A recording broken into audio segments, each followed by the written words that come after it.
Well, we finally got some news about Dylan Edwards, and it's probably what you expected.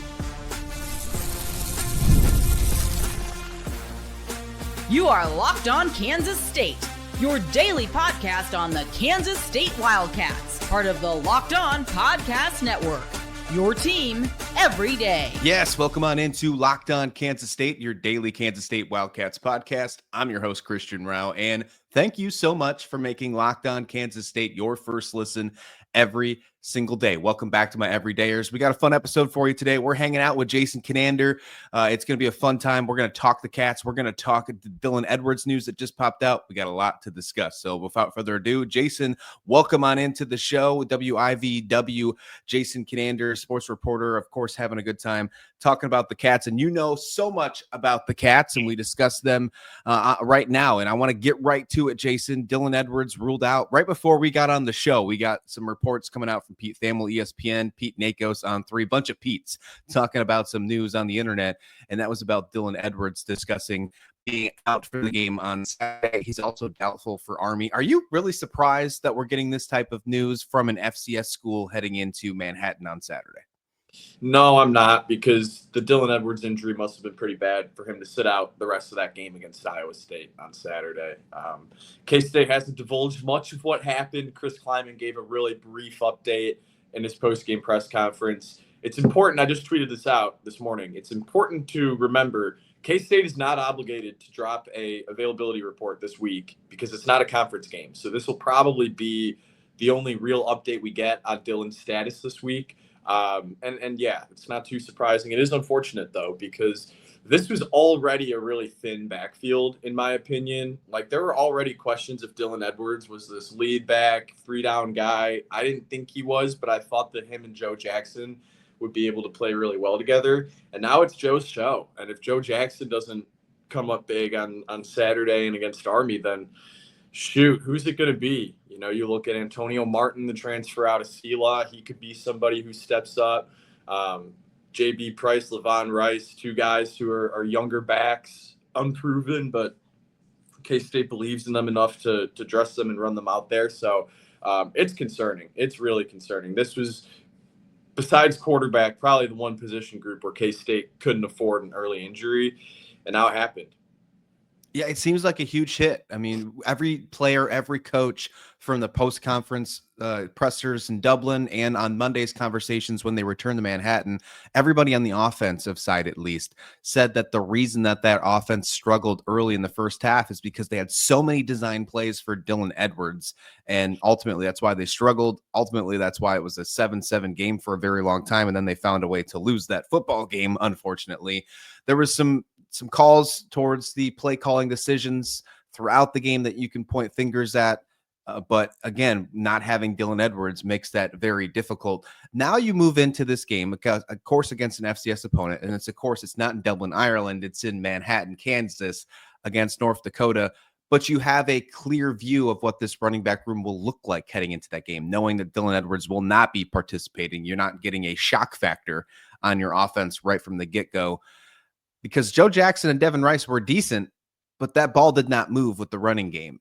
Do you see that improving this week? Maybe because of the opponent, but also because of that, you know, the fact that you just have an idea of no Dylan Edwards in the lineup. Yeah, and a little bit of both, but we have to remember Iowa State has a really good front seven. Dominique Orange is the best defensive tackle in the Big 12. So for K-State to have struggled on the ground after losing their lead back, you know, yeah, it's unfortunate that the game went that way, but it's not all that surprising. You know, that could have been expected by anyone who watched the game.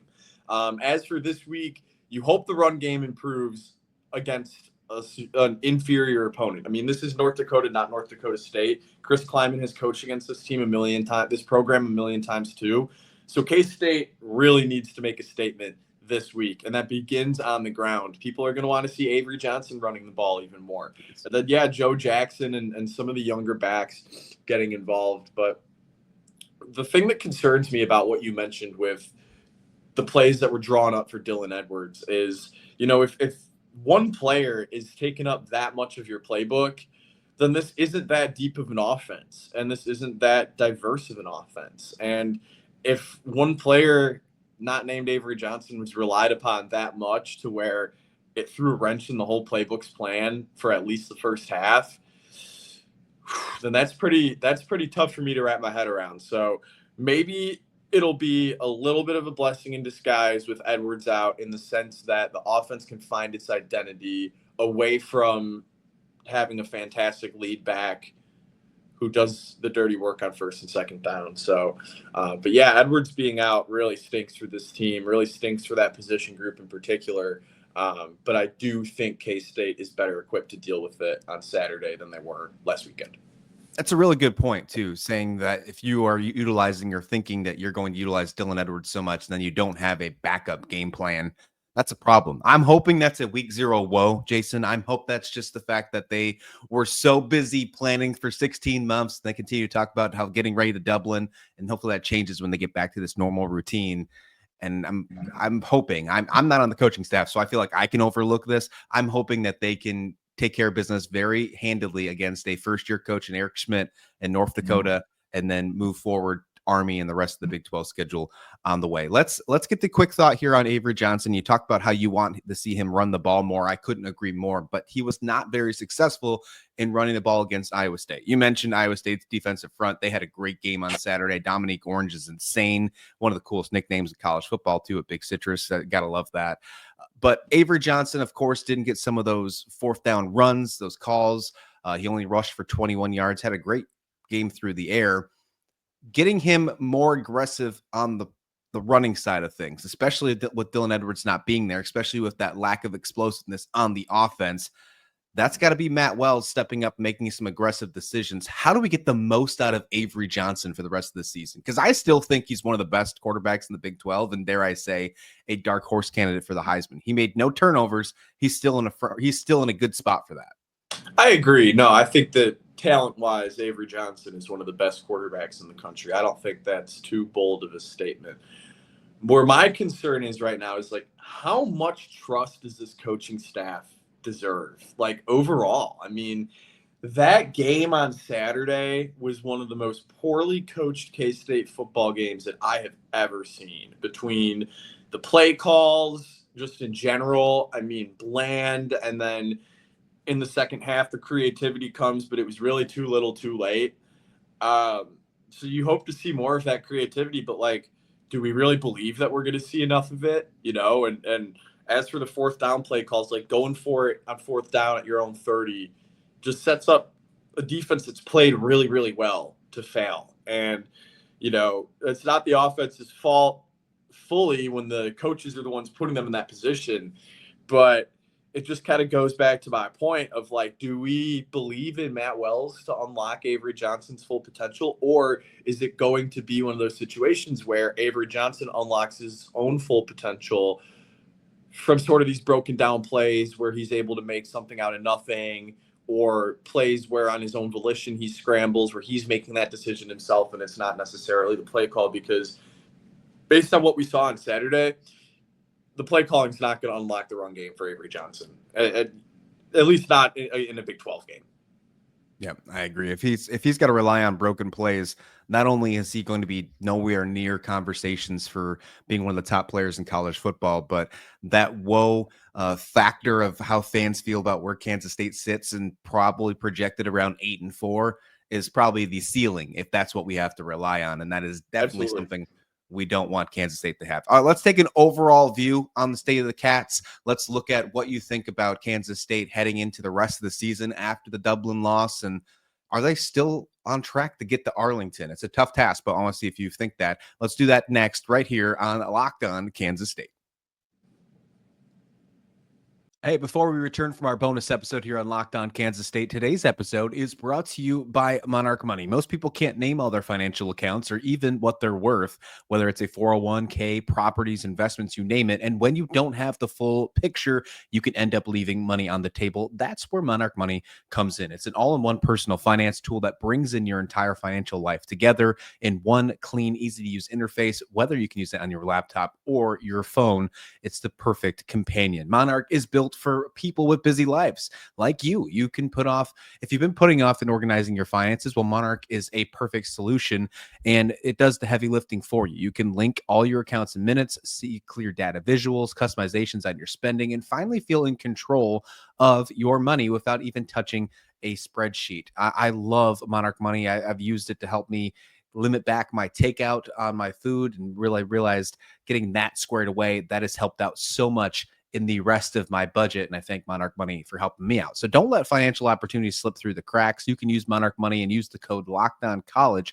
all one word, to get 50% off your first year. This is a great deal. Head to monarchmoney.com, use code LOCKDOWNCollege, and get 50% off your first year. This episode of Lockdown Kansas State is also brought to you by FanDuel. The NFL season is almost here, and FanDuel is making sure you get ready for kickoff with a can't-miss offer. Right now, new customers can bet just $5, and if that bet wins, you'll get $300 in bonus bets to use across the app. Since I've been doing this show, this is the best deal that FanDuel has offered, so make sure you get in on it. It makes every game more exciting, whether you're watching your team or just keeping an eye on your fantasy lineup. FanDuel has you covered. So are you ready to play? If so, download the FanDuel app now by visiting FanDuel.com to get started. That's FanDuel.com, the place to place your first $5 bet. FanDuel.com. Kansas State's 0-1 after that loss to Iowa State, 24-21 in Dublin, Ireland. It was a tough way to lose that football game. Hey, and Jason Kinander of WIBW joined me on today's bonus episode of Lockdown Kansas State. Hit that subscribe button. Find him on Twitter X at WIBW. Jason as well, dropping a bunch of stuff about the Cats and everything. Kansas sports, you're killing it over there, man. I love what you're doing. Thank you. And we got to dig into the state of the Cats here. Obviously, losing that football game was not ideal. Going to 0-1 in the conference, not ideal. However, I don't think there is a need to panic immensely. I know that there's still some concern, but you had 2 7-2 teams in Arlington last year with a bunch of tiebreakers. You still have a schedule that is not terrible. You have really Baylor, Texas Tech, and Utah to worry about, and then of course the game against KU and Lawrence. If you can make it through that game, those 4 games, going 3-1, which is doable if they get back on the right track, I think they're right back in the boat to be in an Arlington conversation, possibly even against Iowa State. We could have seen the first game of the season and the last game of the season in Big 12 play. Jason, Sure. What do you think, though? Because I don't think you're in the same confidence bone as I am.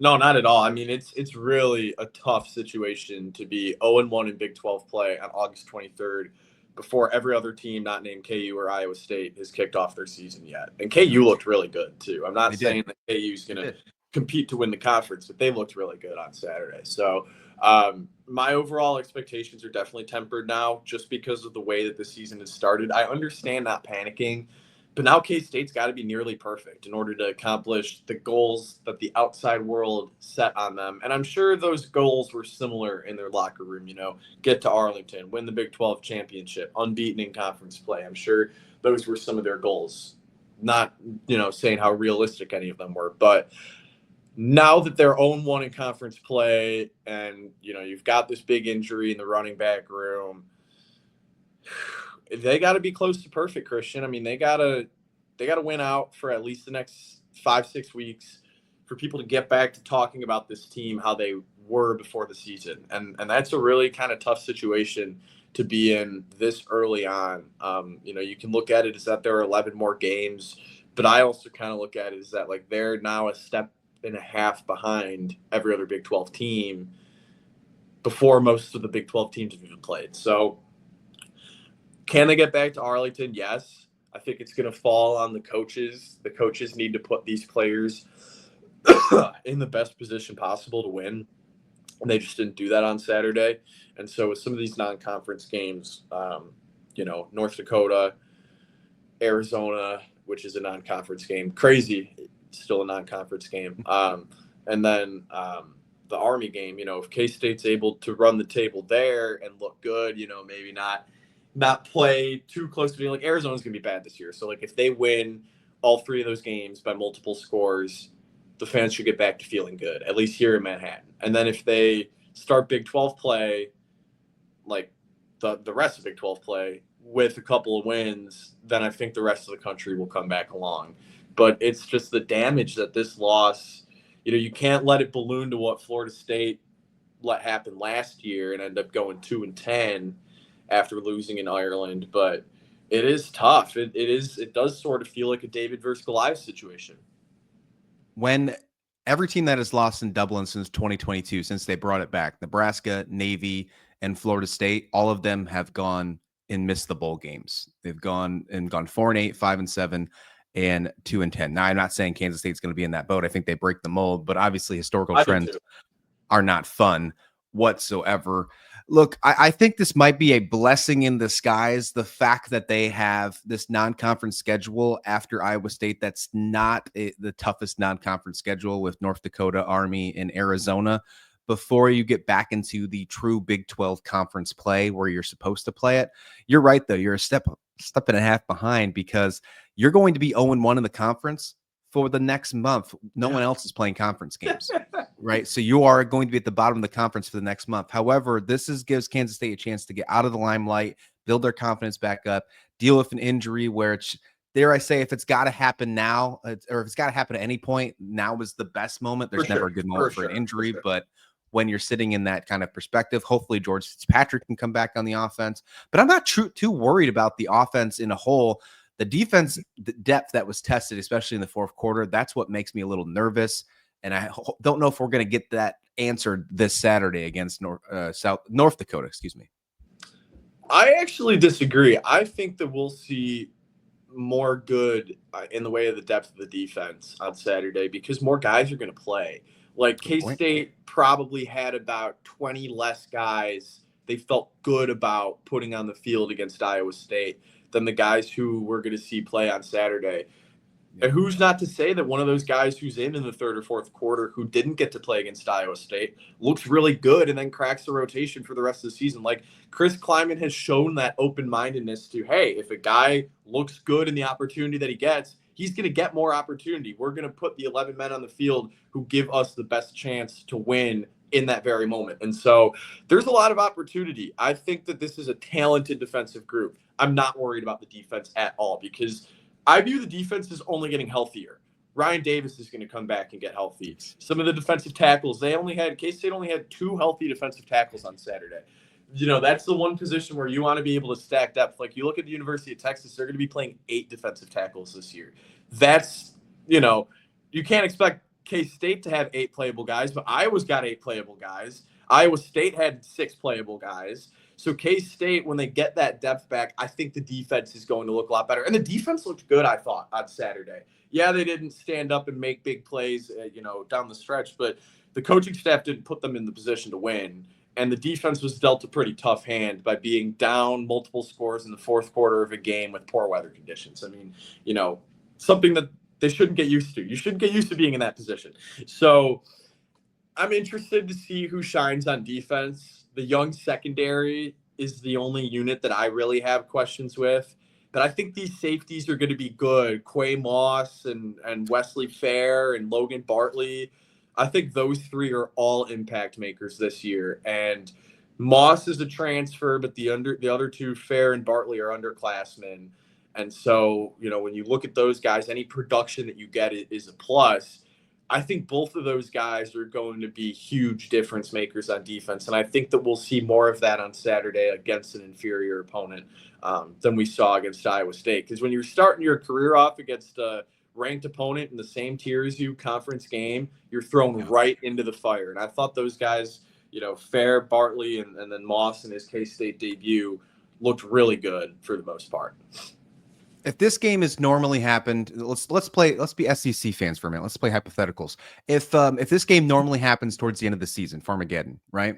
Like it normally does, November 30th, 2025 instead of 2024. Sure. Does this result change if a healthy Dylan Edwards is there? Does this result change? Are we 1-0 talking right now? Yeah, and that's the frustrating thing for K-State fans. Is like I do fully believe that if this game wasn't played in Dublin and it was at the end of the season in Manhattan like it was supposed to be, like, yeah, we'll see. Like, if K-State ends up going 5-7, then that'll change my answer. But, like, if K-State loses, like, no more than 3 Big 12 games the rest of the season, I'm going to be pretty positive that this result would have been different had the game scenario been different. And like, that's tough because Gene Taylor kind of made a gamble, and you want K-State to play in this huge environment and have them be at the spotlight, and they were, and it was good up until the first whistle blew, and then the final whistle blew, and K-State didn't look that great in between it. And so, yeah, it's tough because now K-State's 1-0, and I'm just ready for them to play on Saturday because it does sound like a broken record repeating how bad of a situation they're in. 1-0 or 0-1 a week before anybody else has played. It's really tough. And, you know, would it be different if the game situation was different? I do think so. All Kleiman versus Campbell stuff aside, all the last 3 years stuff aside, like, they took away a home game at the end of the year, rivalry game that would have had Big 12 ramifications. And now it does have Big 12 ramifications. It does have Big 12 ramifications, but we just won't find out about those until December. Non-conference schedule: North Dakota, Army, Arizona. Then you start your Big 12 season against UCF. But I think all eyes should be on that game in Waco against Baylor. I think that's the next true test for Kansas State to prove that they still belong in the top of the Big 12. With eyes looking there, what needs to be done in these next 3-4 weeks to make sure that they're ready to roll in Waco? A team that could be really good. We're about to see Auburn be truly tested in their non-conference schedule with Auburn this week and, of course, SMU a week later. Yeah, kick as much as possible in short yardage situations because the offense the play calling and the execution on 3rd and 4th and short was abysmal. That's what lost them the game on Saturday. And so I just think the best thing would be to take the offense out of those situations as a whole, play a lot more conservatively against these lower tier opponents, because for K-State, it shouldn't matter. Like, the fans are going to want to see them win 53-0 on Saturday, but that shouldn't matter to K-State. What should matter to K-State is that they feel good about their offense and defense walking off the field. They don't get any more injured than they already are, and that they win the football game. That's the only 3 important things. And so if they accomplish that each of the 3 games leading up to the Baylor game, then I'd be feeling pretty good. But from like an armchair coach perspective, the play calling needs to be better. I'd like to see more guys get touches, on the outside. You bring in 3 transfer wide receivers and don't throw to any of them until the 4th quarter. I mean, it's very puzzling. And then the tight ends, I think the tight ends are the strongest position group on the entire team. And so live off of them. You have 4 really good tight ends, and that's not counting your highest rated recruit in school history. So live off the tight ends, play conservatively, focus on the little things. The play calling needs to be cleaned up.